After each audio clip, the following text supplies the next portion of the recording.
Hello बच्चों, let's read this question. If A is a 3 by 3 matrix and determinant of A is equal to 2, then determinant of 3 adjoint determinant of 3A A square is equal to. तो यहाँ पे देखो हमें इसका value बताना क्या होगा. Determinant of 3 adjoint determinant of 3A A square. ठीक है, तो स्टार्ट कर लेते हैं हमारे की कॉन्सेप्ट से. तो देखो की कॉन्सेप्ट क्या हो जाएगा. हम जानते हैं कि डिटर्मिनेंट ऑफ एडजॉइंट A अगर ऐसा लिखा हुआ हो तो इसका value determinant of A raise to power n-1 होता है, जहाँ पे n जो है ऑर्डर ऑफ मैट्रिक्स है. साथ ही साथ अगर डिटर्मिनेंट ऑफ के ए लिखा हुआ हो जहाँ पे के कांस्टेंट है तो के raise to power n determinant of A आ जाता है, जहाँ पे n जो है वो ऑर्डर ऑफ मैट्रिक्स है. तो यहाँ पे n का वैल्यू हमारा 3 हो जाएगा क्योंकि a जो है 3 by 3 मैट्रिक्स है और डिटर्मिनेंट ऑफ a तो हमें पता ही है कितना है, 2 है. तो अब देखो determinant of 3 times of adjoint और यहाँ पे कितना लिखा हुआ है हमारे पास, ये लिखा हुआ है एडजॉइंट के अंदर डिटर्मिनेंट ऑफ 3a मल्टीप्लाई में a स्क्वायर, ऐसे लिखा हुआ ना.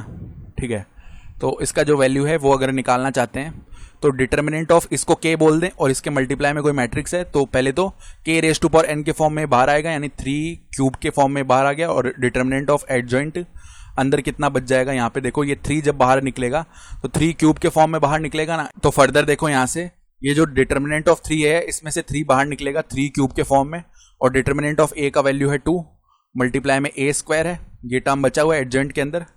ठीक बात है, तो 3 क्यूब तो हो गया यहाँ पे 27 और डिटर्मिनेंट ऑफ यहाँ पे 27 मल्टीप्लाई में 2 यानी कि 54. तो एडजॉइंट ऑफ 54 a स्क्वायर ये बनेगा.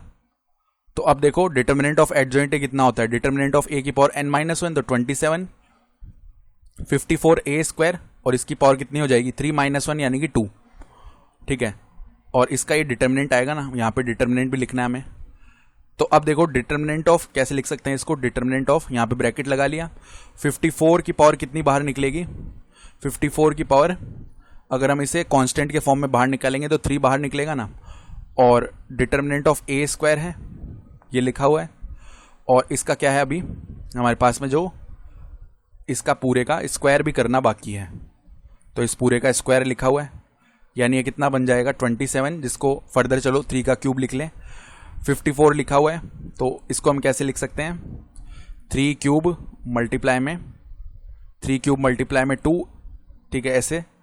और ये 54 हो गया, इसकी पावर 3 लगी हो, इसके ऊपर पावर 2 लगी हो, यानी टोटल पावर 6 हो जाएगी. ठीक है, और डिटर्मिनेंट ऑफ a स्क्वायर तो हम जानते हैं डिटर्मिनेंट ऑफ a स्क्वायर, इसको डिटर्मिनेंट ऑफ a का होल स्क्वायर भी लिख सकते हैं. तो 2 का स्क्वायर 4 हो जाएगा, यानी 4 की पावर 2, या ऐसे बोल सकते हैं 2 का स्क्वायर उसका भी स्क्वायर, यानी 2 की पावर 4 हो जाएगा ये. ठीक है, फर्दर इसको कैसे लिख सकते हैं, 3 की पावर 3 मल्टीप्लाई में 3 की पावर 18 मल्टीप्लाई में 2 की पावर 6 मल्टीप्लाई में 2 की पावर 4. तो इवेंचुअली वैल्यू कितना आएगा, 3 की पावर यहाँ पे देखो अगर 6 की पावर समथिंग बनाना चाहें हम, ठीक है, तो कैसे लिख सकते हैं इसको, 2 की पावर तो 10 बनेगा इधर से. तो देखो 3 की पावर 21 ये तो बन गया, 2 की पावर 10 बन गया. अब देखो 3 की पावर 21 को फर्दर लिख सकते हैं 3 की पावर 11 मल्टीप्लाई में 3 की पावर 10 मल्टीप्लाई में 2 की पावर 10, ऐसे लिखा हुआ है. तो इसको लिख सकते हैं 3 की पावर 11 मल्टीप्लाई में 3 मल्टीप्लाई 2 6 हो जाएगा, 6 की पावर 10 बन गया. तो 3 की पावर 11 मल्टीप्लाई में 6 की पावर 10 यानी ऑप्शन ए सही है.